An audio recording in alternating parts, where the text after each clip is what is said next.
പറയുന്നത് അതെന്തുകൊണ്ടാണ് നടക്കാത്തത്? കോഓപ്പറേറ്റീവ് ഫെഡറലിസത്തിൽ നിയമങ്ങളുണ്ട്, അത് സ്റ്റേറ്റിനും ബാധകമാണ്, സെൻറ്ററിനും ബാധകമാണ്. ആണോ?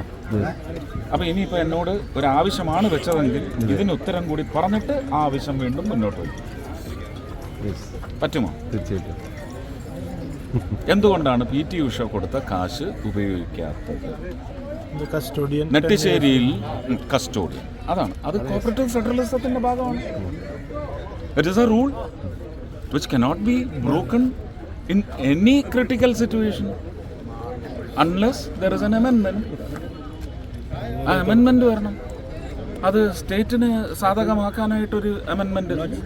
രാജ്യത്തെ ജനങ്ങൾക്ക് മുഴുവൻ ഗുണമാകേണ്ട നിയമങ്ങൾ വന്നപ്പോൾ ഇവിടെ പ്രമേയം പാസ്സാക്കിയ സർക്കാരാണുള്ളത്. ഞാൻ രാഷ്ട്രീയമാണ് ഇപ്പോൾ പറയുന്നത്. ഞാൻ പറഞ്ഞത് അസത്യമാണെന്ന് പറഞ്ഞു. മുഴുവൻ ജനങ്ങൾക്ക് ഗുണമാകുന്ന കാര്യങ്ങൾ ചെയ്തപ്പോൾ പ്രമേയം പാസ്സാക്കൽ മാത്രമായിരുന്നു സർക്കാരിന്റെ ജോലി. ഇതിനൊരു സൊല്യൂഷൻ വേറെ ഒന്നും ഇല്ലല്ലോ. See, this is a rule. They don't need to succumb to pressures, but they have to succumb to pressures of rules. They have to. Let the chief minister come and talk to me in your presence. He is a more responsible person. Forget the sports minister.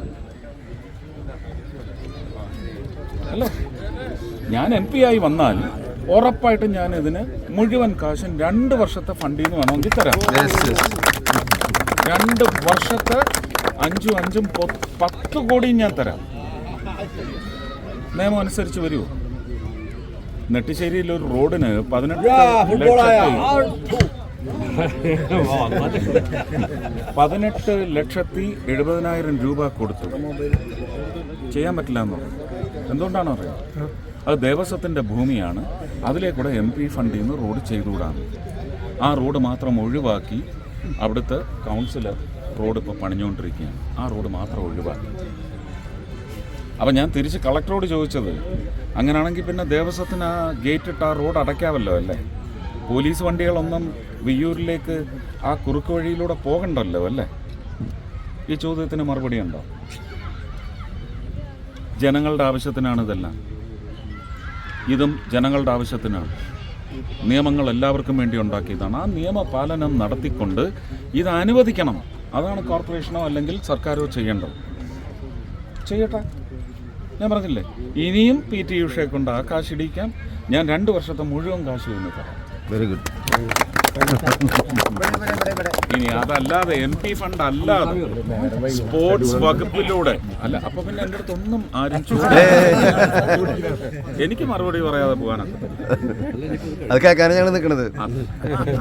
ഇനി sports വകുപ്പിലൂടെ തന്നെ സായി, എനിക്ക് തോന്നുന്നു ഇത് വിട്ട കേസാണ്. Sports authority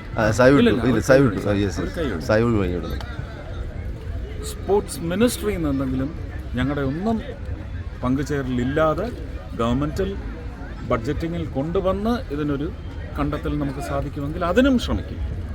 അതിപ്പം MP ആയാലും ഇല്ലെങ്കിലും, ജയിച്ചാലും തോറ്റാലും എന്നൊരു പ്രയോഗം ഇനിയില്ല. വിജയിച്ച് വന്ന് ചെയ്യുന്നത് തന്നെയാണ് പറയുന്നത്. എല്ലാ കാര്യത്തിലും അങ്ങനെയാണ്. അവർക്ക് ഞാൻ ആ ഒരു വാക്ക് ഉപയോഗിക്കണം. ഓ, ജയിച്ചാലേ ചെയ്യത്തുള്ളൂ, അപ്പോൾ തോറ്റാ ചെയ്യില്ലേ? തോക്കുന്ന പ്രശ്നമില്ല. ഹേ